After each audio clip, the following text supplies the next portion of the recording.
Well, the migrant caravan from Honduras was headed for this country, but was stopped short in Mexico. It is now occupying the border city of Tijuana. Local residents in Tijuana are getting increasingly fed up about its presence. Genaro Lopez is a municipal delegate for downtown Tijuana. He recently said that the caravan leaders tricked people into traveling north with false promises. He also said that caravan members would be better off returning to their home countries. Delegate Lopez joins us tonight. Mr. Lopez, thank you very much for coming on. Hi, good evening from Tijuana. Thanks. Thank you. I'm looking at a picture of you with some kind of encampment behind you. Will you tell our viewers what we're looking at? Yes, we're outside of a sports facility we call Unidad Benito Juarez, and this was like an emergency shelter for them. When they first got here, there were like 360 migrants coming here, and they walked all the way to the border, where the border meets the surf, because they were going to try and cross through the sea, through the beach, or jump the fence. And when we stopped them there, we had to bring them over here because the neighbors from that part of town, it's called Playas de Tijuana, it's like Tijuana by the sea, they were getting mad, and they even started throwing stones at each other. So we had them over here, like 360, but things got out of hand because it kept growing and growing. This is a federal issue. This is not a municipal issue, but we were carrying the load, the financial load of keeping these people with medicine, food, shelter, blankets, and whatever, and it was costing us very much. Well, I noticed if I could help from the. But I'm sorry to interrupt, but behind you, it seems that somebody's cleaning up garbage. Is there a lot of trash there? There's a lot of trash because what I was trying to tell you, the 360 grew to 6,200. And that's when it got out of hand. So we got another facility. It's a big concert hall where you can have like 10,000 people under a roof.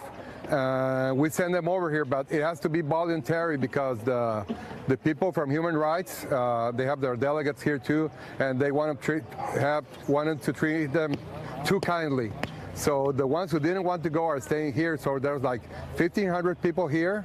There's 2,200 people there, and there's like 2,000 people that we are not accounted for. Unaccounted for, what do you think? So those, basically you have illegal aliens from Honduras in Tijuana. How do you feel about that? Yeah.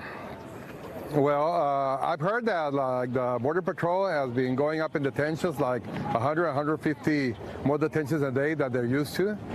There was an accident in Freeway 8 that connects San Diego to Calexico. I think there were 3 Hondurans dead on that accident. There were like 8 people in a pickup truck bed. And so some of them have made it across. Not a lot, but some of them. But most of them, some are staying here. The ones that are outside here on the street, they said because they already started their paperwork for getting work permits here in Mexico. They want to stay in Mexico. They know that somebody popped the bubble of their American dream, and they're staying here. Like 200 have been repatriated home voluntarily, and we have deported more than 200. There's been like 236 detained by police, and we've sent those to the immigration system. So you're dealing with several thousand unwanted immigrants in Tijuana. The United States right now has about 22 million illegal aliens living within our borders.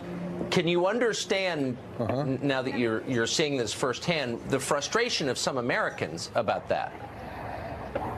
Yeah. People here, the people from Tijuana are frustrated. If these people came here legally, if they went to our border and they started, work visa, student visa, or tourist visa, there would be no problem. A lot of them do that, and they try to work up to the border, and they try to do their paperwork also with CBP and your authorities to go illegally into the United States. A lot of them have families there. A lot of them have families in Canada. I've talked with people from the Canadian Embassy. They have a program that unites family of Mexicans or Hondurans who are working there. And they have visas for that. But these guys didn't cross legally into Mexico. They tore down our border. No, they didn't. And jumped, and they started this caravan. And right now in the States, there's like 8,200. It's not a big number probably compared to what happens in the United States, but if they're in the street like this, it's not. But it's a big I'm sympathetic. Problem. So finally, how are you going to respond when this happens again? Because this will not likely be the last caravan that comes through Tijuana. Yes, we have a change of president, and this president has a very different mindset from the last president. This president says, welcome, we're going to give you jobs, we're going to create opportunities for you and things like that, and we're worried. In Tijuana, we're worried because they're saying that, but they're not helping us. We aren't getting any federal help right now, and we're waiting for that to happen in the next days. The other shelter, this was in charge of the town of Tijuana. The other shelter we're going to turn over to the federal authorities, and they have to take care of it. Well, we feel for you, Mr. Lopez, and I hope you'll come back on and tell us how it's going. Thank you very much. We hope this gets better before it gets worse. I hope so. Thank you. Thanks.